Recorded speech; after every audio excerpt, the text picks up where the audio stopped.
I just want to start off by saying that if you want an answer at the end, prepare to be disappointed. There isn't one.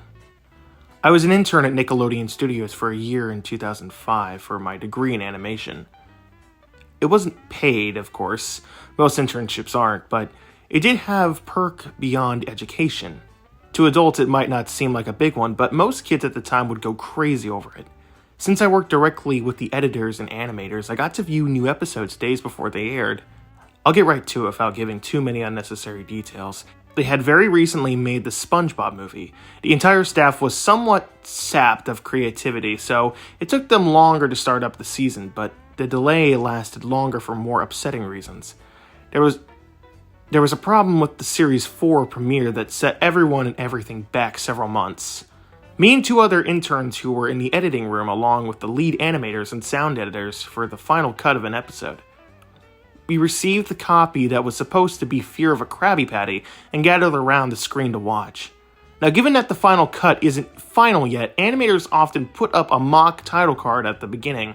It's sort of an inside joke for us, with phony, oftentimes lewd titles being used, such as How Sex Doesn't Work instead of Rockabye Balvy, in which SpongeBob and Patrick adopt the sea scallop. Nothing particularly funny, just work-related chuckles. So when we saw the title card, Squidwards Suicide, we didn't think more of it than a morbid joke. One of the other interns did a small throat laugh at it. The episode started with the happy-go-lucky music playing as normal. The story began with Squidward practicing his clarinet, hitting a few sour notes like normal. We hear SpongeBob laughing outside, and Squidward stops, yelling at him to keep it down as he has a concert that night and needs to practice. SpongeBob says okay and goes to see Sandy with Patrick. The Bubbles splash screen comes up, and we see the ending of Squidward's concert. This is when things begin to seem off. While playing, a few frames repeat themselves, but the sound doesn't. It's supposed to be synced with the animation, so yes, that's not common, but when Squidward stops playing, the sound finishes as if the skip never happened. There is slight murmuring in the crowd before they begin to boo him. Not the normal cartoon booing that's common in the show. Mind you, you could very clearly hear malice in it. Squidward's in full frame and looks visibly afraid. The shot goes to the crowd of SpongeBob in the center frame. He too is booing, which is very much unlike him. That isn't the oddest thing though. What's odd is that everyone has hyper-realistic eyes. All very detailed. Clearly, not shots of real people's eyes, but something a bit more real than CGI. The pupils were red. Some of us looked at each other, obviously confused, but since we weren't the writers, we didn't question its appeal to children yet. The shot goes to Squidward sitting on the edge of his bed, looking very forlorn. The view out of his porthole window is of a night sky, so it isn't very long after the concert. The unsettling part is that at this point there's no sound. Literally, zero sound, not even the feedback from the speakers in the room. It's as if the speakers were turned off, though their statuses showed them working perfectly. Squidward just sits there in the silence, blinking for about 30 seconds, and starts to sob softly. He puts his hands, tentacles, over his eyes and cries quietly for a minute more. All the while, a sound in the background is very gradually growing, from nothing to barely audible. It sounds like a slight breeze through a forest. The screen slowly begins to zoom in on his face. By slowly, I mean that's only noticeable if you look at shots 10 seconds apart side by side. His sobbing gets louder and more full of hurt and anger. The screen then twitches a bit, as if it twists in on itself for a split second before going back to normal. The wind through the trees sound gets louder and more severe, as if a storm is brewing somewhere. The eerie part is that this sound and Squidward's sobbing sounded real. It was like it wasn't coming from the speakers, but that the speakers themselves were holes that sound was traveling through from the other side. As good as a sound as the studios like to have, they don't have the equipment to be able to produce audio of that quality. Below the sound of the wind and sobbing, very faintly audible, something sounded like laughing.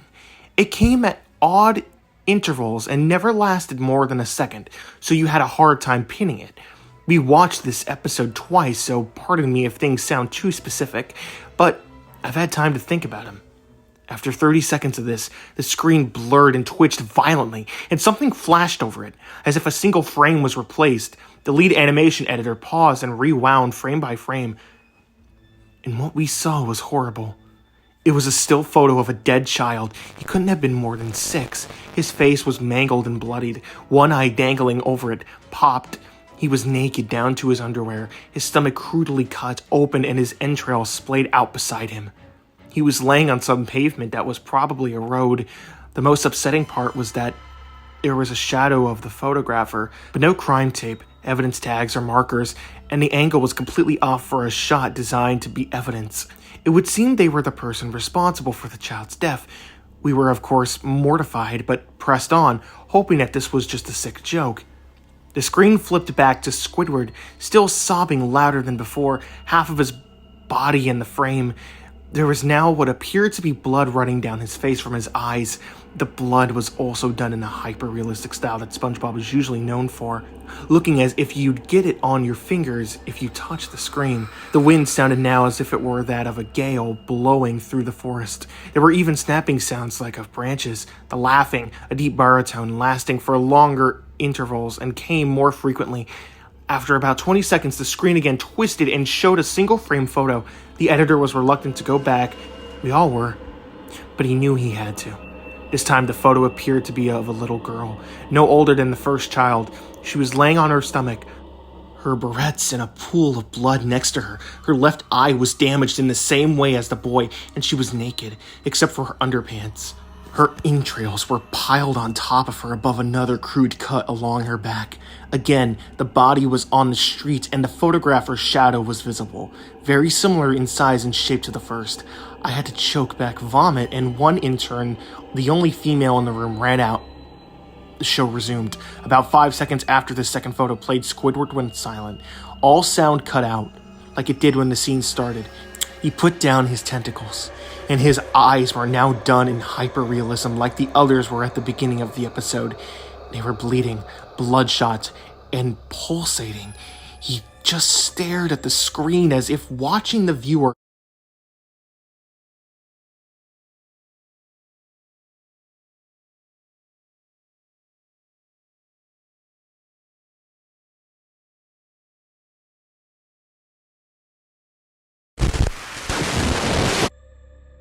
After about 10 seconds, he started sobbing. This time, not covering his eyes, the sound was piercing and loud. The most fear-inducing thing of all was that his sobbing was mixed with screams. Tears and blood were dripping down his face at a heavy rate. The wind sound came back, and so did the deep-voiced laughing. This time, with a still photo that lasted for a good 5 frames, the animator was able to stop it on the 4th and backed up. This time, the photo was of a boy about the same age, but the scene was different. His entrails were being pulled out from his stomach wound by a large hand. The right eye popped dangling, blood trickling down. The animator proceeded. The next frame was different, but we couldn't tell how. He continued to the next image, and it was the same thing. He then went back to the first and played them quicker, and I lost it. I vomited on the floor, and the animation sound editors gasping at the screen. The 5 frames were not different photos. They were frames from a video. We saw the hand slowly lift out the guts. We saw the kid's eyes focus on it. We even saw 2 frames of the kid beginning to blink. The lead sound editor told us to stop. He had to call in the creator to see this. Mr. Hellenberg arrived within about 15 minutes. He was confused as to why he had been called down, so the editor just continued the episode. Once the next few frames were shown, all screaming and sound again stopped. Squidward was just staring at the viewer, his face taking up the full frame for about 3 seconds. The shot quickly panned out. A deep voice said, "Do it." And we saw a shotgun in Squidward's hands. He immediately put the gun in his mouth and pulled the trigger. Realistic blood and brain matter splatters the wall behind him and his bed, and he flies back with force. The last 5 seconds of the episode show his body on the bed, on its side, one eye dangling from what's left of his head above the floor, staring blankly at it, and then the episode ended. Mr. Hellenberg was obviously angry at this, and he demanded to know what the hell was going on. Most people left the room at this point, so there were just a handful of us left to watch it again. Viewing the episode twice only served to imprint the entirety of it in my mind and cause me horrible nightmares. I regret that I stayed.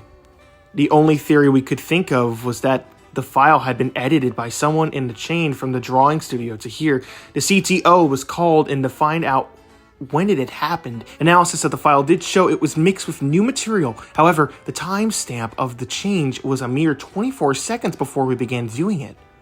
All equipment involved was examined for foreign software and hardware as well as glitches, such as if the timestamp was showing us the wrong time, but everything checked out fine. We didn't know what had happened, and to this day, nobody does. There was an investigation due to the nature of the photos, but nothing came of it. No child scene was identified, and no clues were gathered from what data was involved, nor physical clues from the photos. I never believed in unexplainable phenomenon before, but now that I've had something happen to me and can't prove anything about it beyond anecdotal evidence, I think twice about things.